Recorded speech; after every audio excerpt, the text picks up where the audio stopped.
Lapit ako yan, no? Lagyan ko ng stroke. Kasi yung tornilyo hindi abot. Lagyan ko na sa black yan, no? Ay kabila, lagyan ko rin. Kaya kulay gold. Aring harap niyan, kaya yan. Ayan, no? Yung kabila. Doon lagay sa roll bar. So, dyan sa may handle na roll bar.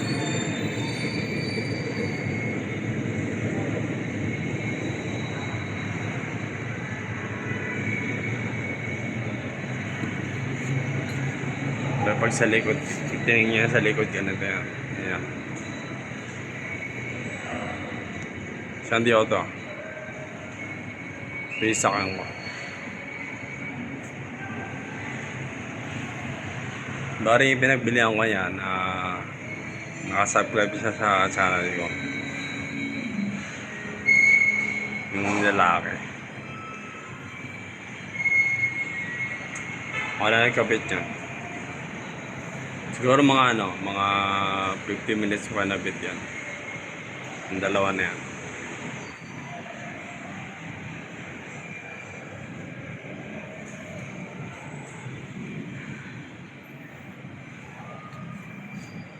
Ito na.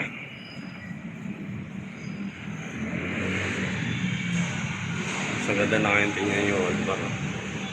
Meron lang doon sa taas. May accessories na. Ganda no.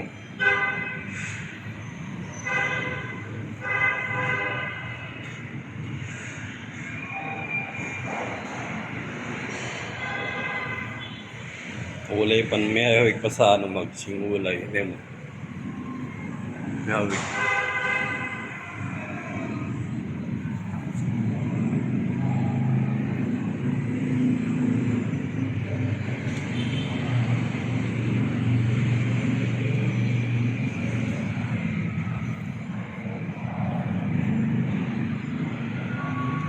Tingnan mo sa harapan ngayon siya.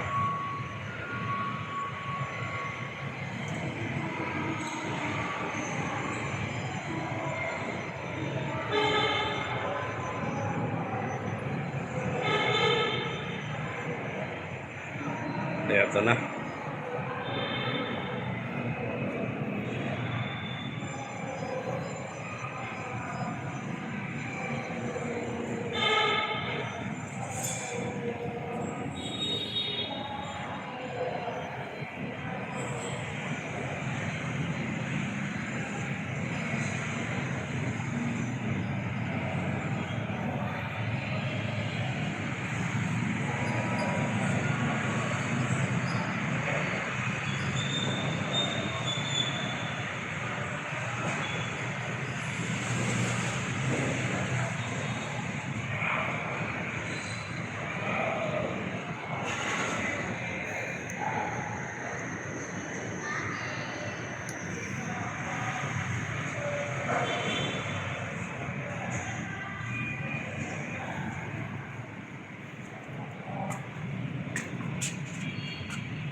So, kung ako love, kaya naman, ewan ko na.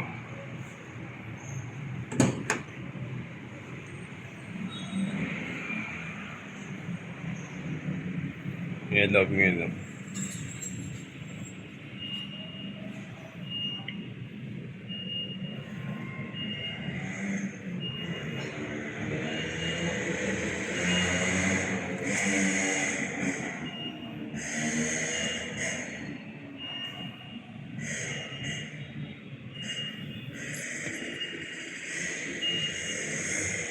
Yan mic yan sa sa stereo. Okay, kabay pag-usap sa photo may tumatawag. Bali, bluetooth mo siya sa cellphone. Bali, may Android. Yung stereo, easier yan.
Yung sa likod.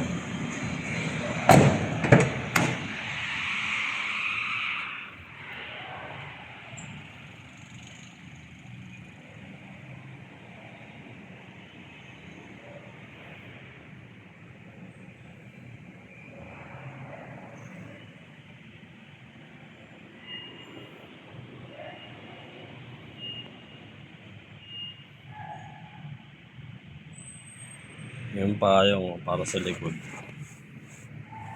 Tapos ito naman, ito ba? Ito po ang ginagamit ko pag kailangan ko ng upuan pag nasa labas ako. Yan, natutupi yan. Di ba may vlog ako yan sa YouTube? Pinakita ko na yun, di ba yung nasa likod yan. Ito, yung pinakita ko na. Nagamit ko na yan minsan eh. Nung wala mo upuan doon sa ano namin, ginamit ko na yun.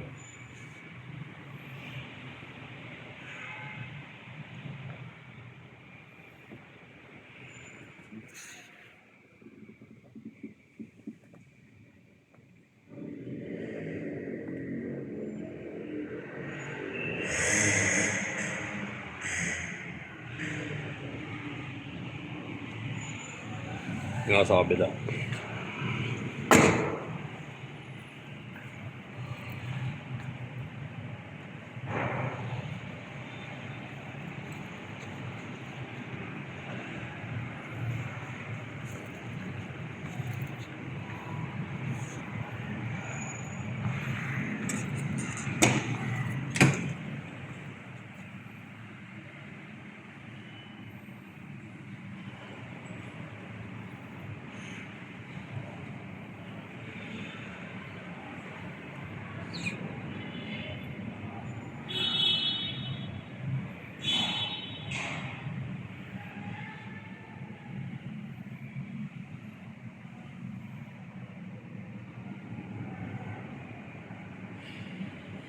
Puro power lahat yan, window puro power.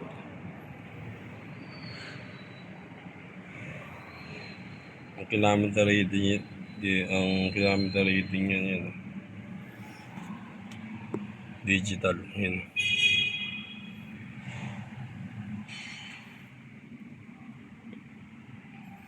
Tapos yung voltmeter niya digital din.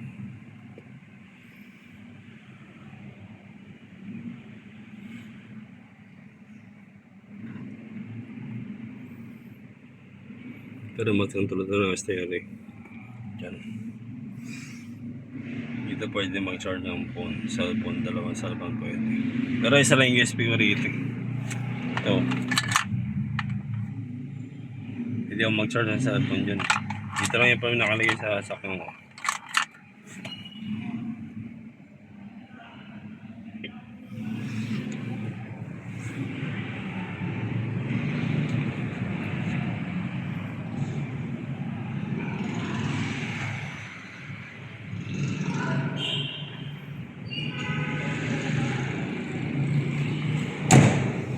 Nakailang vlog na ako rin sa sakang ko hanggang sa makompleto lahat.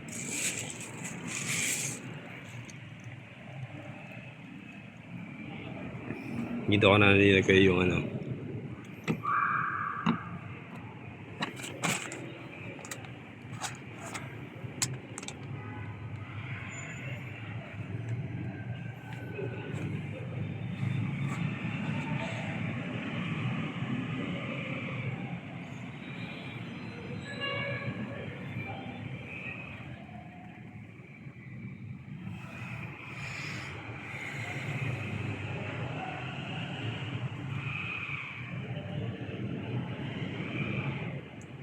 Minutes.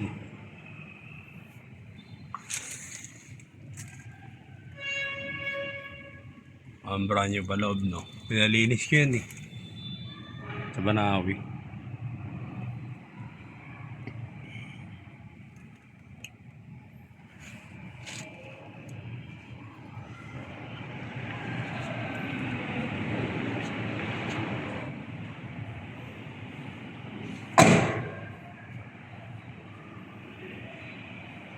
Sa pwesto ni Connie Slicer ko pinalinis yun doon. Kasi nung pakabit ako ng ano nun. pakabit ako. Isa may pinakabit ako dun eh. Kasi ito, pinakabit ko kung yung salaysay ito, saka ito. Saka yung backup sensor sa likod ito. Yan. Hindi ko ano salaysay ko pinakabit yan. Tapos yung time na yung time na may nagaluksahan ito, dun. Yan, ito, yung pag-charge ng phone. Kasi dati ko pag gusto talaga magkaroon na yan eh, para pwede mag-charge ng phone. Kaya yung inalokan ako yung binili ko na yan. Kasi talagang gusto mong bumili talaga yung dati pa. Kaya tama-tama din ako sa Banawe. Yung nag-alok sa akin yan. Binili ko na. Nakapag-charge na ako ng phone dyan. Tapos yung may nag-alok sa akin doon sa Banawe. Actually ano rin yun eh. Kapatid din yun eh. Sa pananampalataya. Pera na ko linisin niya yung loob. Yung paglinis sa loob, ko binakay sa kanya 650 yata. May sobrang battle pa nga sa bahay ko. Kaya luminis na yung loob eh. Kasi yung panlinis niya sa loob, hindi ordinary panlinis. Dati pinalinis ko, alcohol lang eh. Noong time na yung nasa Banawe ako, may nag-alok sa akin ng panlinis. Yung panlinis talaga ng loob ah. Yung pinalinis ko sa kanya, nagbayad na lang ako. Kasi gusto ko talaga maging brand new ulit yung loob nito. Pero itong sa akin na ito, brand new ko ito nabili ah. Ngayon malinis sa loob ang brand new ulit. Kaya alaga ko ito sa akin ko na ito. Bago na lahat ng nito eh, mga brake pad, shoe pad.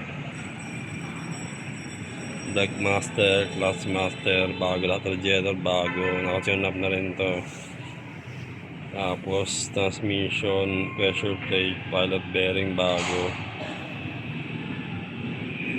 Clutch disc bago. So maraming pinalitan dito, kaya nga parang brand new pa ng patakbo yun to. Ganda pa rin tuloy itong makina kasi pinatune up ko na siya. Kasi yun sa akin kasi, pag tumatagal, di ba nagluluwag yung mga bulb nun. Pag napansin nyo medyo kumakalansing na konti yung makina, kailangan nyo ipatune up.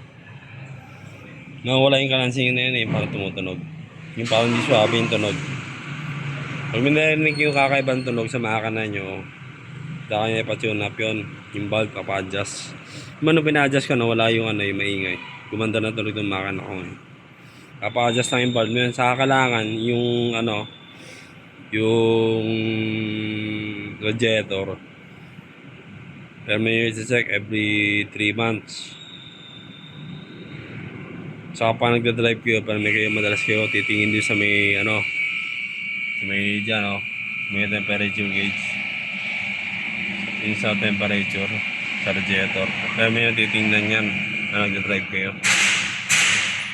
Kaya bago kami malis ng bahay, kailangan titingnan niya kung tumataas siya. Kasi marami naman kung magana yan pag tumataas, diba? Saka alam mo kung gansaan siya, diba?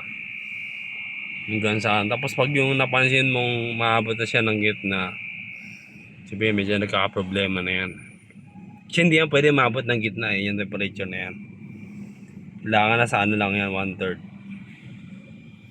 Yan normal heat ng temperature sa radiator.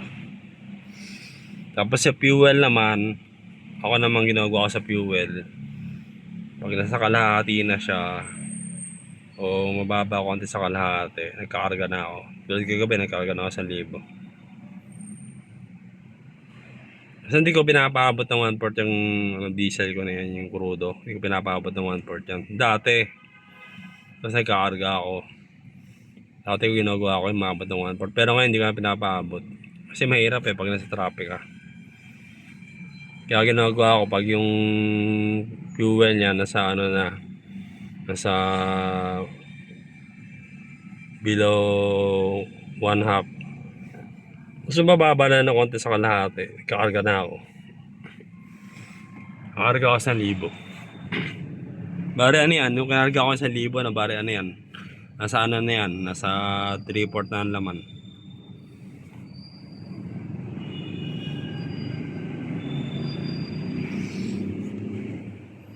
Yung pinalita ko ng pedal ng ganyan, kala mo lumambot yung tapakan. Dati kasi goma yan eh.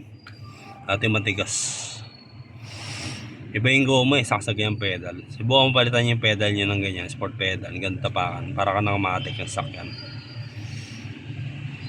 Kahit naka-clutch yan, ang sarap tapakan yan. Hindi ka mahirapan mag-drive pag yan tapakan mo. Pero manual transmission to ah. Ano? Manual. Tatlong pedal yan ng manual. Oo, mas gusto ko manual eh. Kasi mas matulin tumakbo. Saka mas matipid. Saka manual transmission kasi matipid ang maintenance sa sasakyan.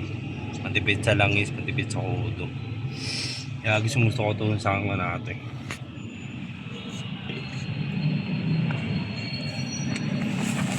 Yung mga tali ko.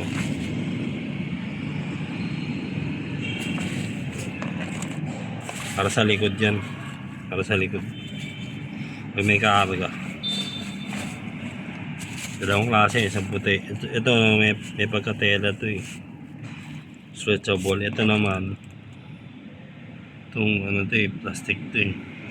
Para pantali sa truck. Malalaki pantali sa truck. Kaya lang to pino. Ito pantali to sa ano yung may bigat na gamit. Ito naman pangalan to. Pamagaan. Muna ko itong binili bago to.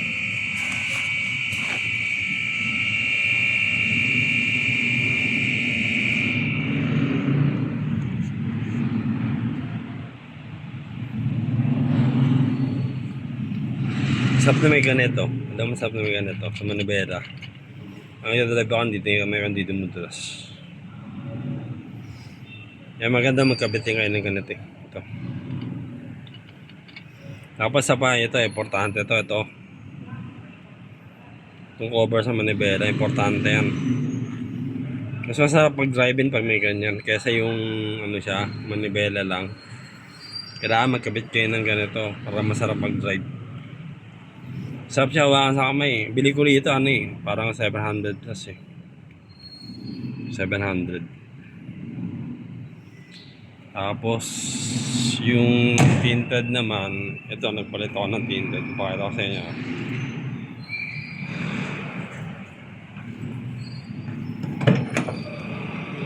Itong tinted dito nagpalit na ako ng bago. Ito pa na mapalit ako tinted eh. Yung ibang tinted di ko napalitan yan.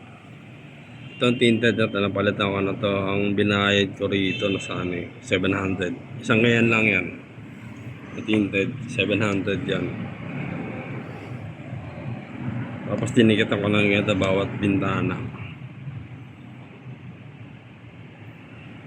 Kaya hindi mo makikita ito ako sa loob eh.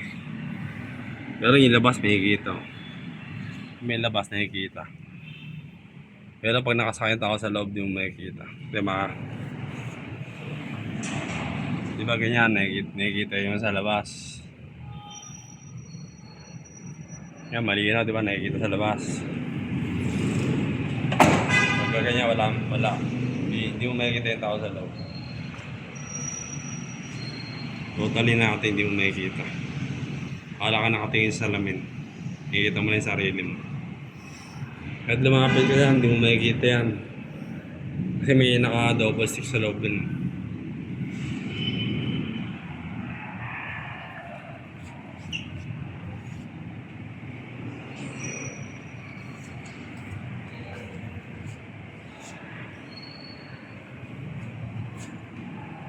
Diesel. Ito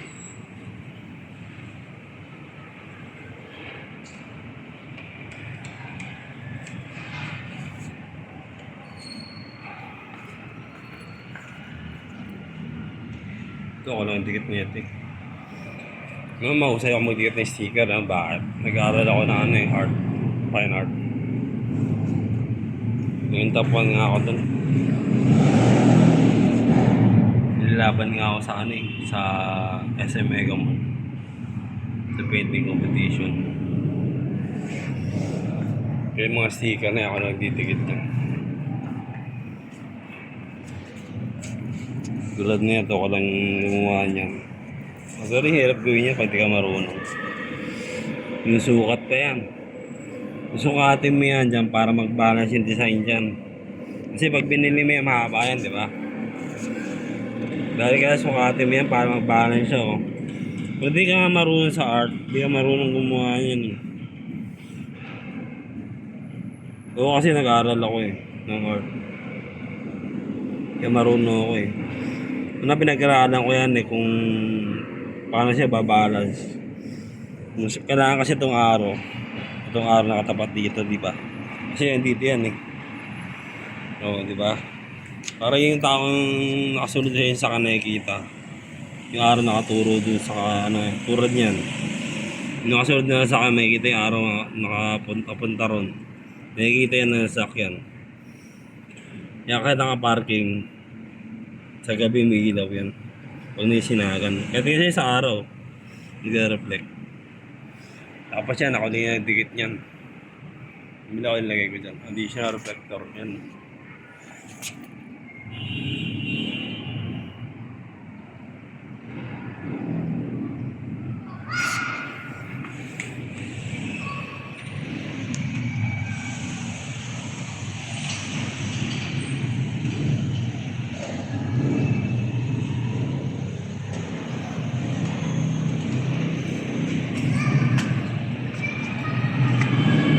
Sige, ikaw na rin yung video.